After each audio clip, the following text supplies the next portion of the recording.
বেরিয়ে গেছে। বেরিয়ে যাওয়ার পরে এখানে একটু একটু করে তেল দেবে, ওটা নিজে নিজে ভিতরে ঢুকে যাবে,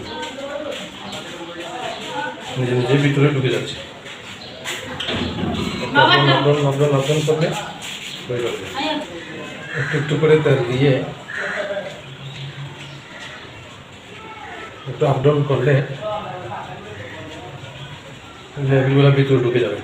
এই জিনিসটায় তাপটা আর জাঙ্গার আসবে না, এটা জং আসবে না, এটা একদম সফট থাকবে। তখন আর এক্সপ্রেশন আর জাম হবে না। ওখানে তার ভিতরে জাঙ্গার আসার কারণে, শুকায় যাওয়ার কারণে ওটা জাম হয়ে যায়।